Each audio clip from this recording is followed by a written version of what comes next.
Quand on est entrepreneur, on estime qu'on a une vie pro et une vie perso. L'idée étant d'aller chercher un mode de fonctionnement qui fasse qu'on ait du temps pour développer son entreprise et qu'on ait du temps pour vivre à côté. Cet équilibre-là est extrêmement fragile entre la vie pro et la vie perso. Cet équilibre-là ne tient pas à grand-chose, mais surtout, il est peut-être trop difficile en fait d'établir une séparation claire entre la vie perso et la vie pro. Pourquoi ? Parce que quand on est entrepreneur, on est constamment avec une démarche où on réfléchit à son entreprise. On n'arrive pas à couper complètement, c'est extrêmement difficile, de couper complètement son cerveau dès l'instant où on sort de son entreprise, de son activité d'entrepreneur, de couper de tout ça et de se focaliser sur la vie perso, la vie en famille, profiter pleinement des moments, être à fond dans son sport par exemple, peu importe. Et on pense toujours, et on cherche majoritairement tous, ou presque, à justement trouver ce fameux équilibre. Je vous dirais que quelque part, c'est une recherche vaine. Donc je vous dis d'abord parce qu'on ne peut pas couper son cerveau. Deuxièmement, pour pouvoir le faire, il faudrait avoir une très bonne gestion de votre temps. Ce qui n'est pas majoritairement le cas pour tous les entrepreneurs, n'est-ce pas ? Et donc, ça, c'est encore une difficulté supplémentaire. Troisième des choses, il y a cette approche où vous pourriez être dans votre vie perso et recevoir un appel pro important. La question est, qu'est-ce que vous faites ? Vous répondez ou pas ? Alors vous allez me dire, oui, mais c'est pro, c'est important, et en plus c'est un appel important. Ok, donc ça veut dire que finalement, vous ne faites pas la séparation entre les deux. Vous pourriez aussi avoir... donc dans une autre approche aussi dans le mode de fonctionnement, de vous dire que dès l'instant où vous sortez du travail, ça ne peut pas empiéter sur votre vie perso parce que votre vie perso est prioritaire. Le problème, c'est que votre entreprise, elle a des hauts, elle a des bas, il y a des moments où vous allez travailler beaucoup plus, des moments où vous allez pouvoir lever le pied, etc. Comment vous faites pour équilibrer ça ? Si vous estimez que votre vie perso, elle est plus importante que votre vie pro, quand vous devez travailler un peu plus que d'habitude, ou est-ce que finalement vous respectez votre valeur ou votre démarche ou votre engagement sur lequel vous dites, ok, la famille est plus importante, ma vie perso est plus importante. Donc c'est bien qu'à un moment donné, cet équilibre-là entre les deux, il est fragile, il peut être... complètement, l'équilibre peut être complètement démonté pour X raisons. Ça pourrait être aussi à l'inverse.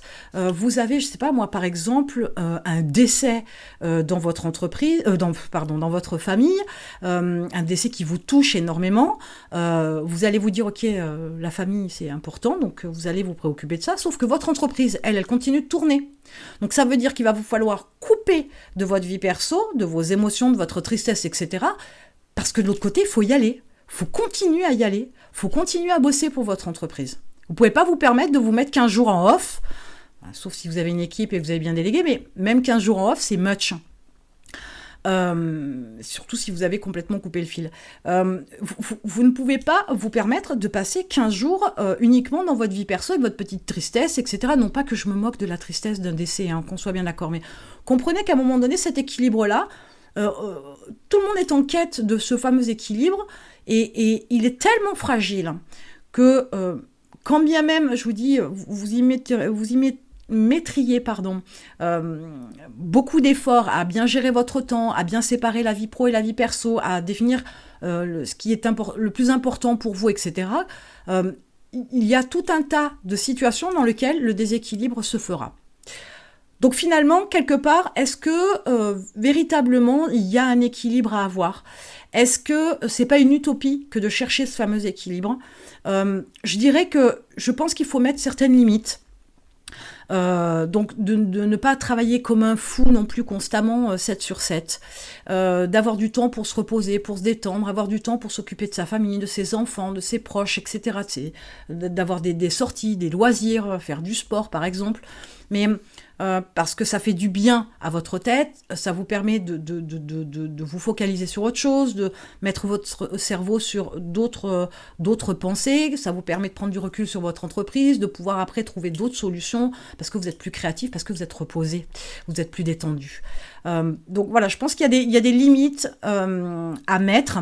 Alors, il y a des cas de figure un peu particuliers, c'est pour ça que je ne fais pas une généralité, entre guillemets, à 100%. Des limites, oui, c'est sûr pour tout le monde. Dans quelle mesure, ça dépend de votre activité, ça dépend de votre vie perso, ce que vous y faites dans votre vie perso. Mais je pense qu'il est important surtout de mettre son cerveau sur différentes choses, parce que vous savez, vous connaissez l'expression « la nuit porte conseil ». L'idée, c'est de faire autre chose, de passer à autre chose, de prendre du recul pour pouvoir trouver la meilleure solution. L'idée, elle est là. L'idée, c'est qu'avec votre vie perso, vous pouvez vous déconnecter un petit peu de votre entreprise, qui vous demande énormément d'énergie, de créativité, etc. De vous en déconnecter pour pouvoir vous ressourcer et revenir plus efficace et plus productif. Mais avant tout, clairement, dans l'approche limite à positionner, il faut quand même déjà, au départ, c'est la base de tout, savoir gérer son temps, bien gérer son temps, contrôler son temps, pour pouvoir déjà poser des limites, parce que sinon on n'y arrivera jamais.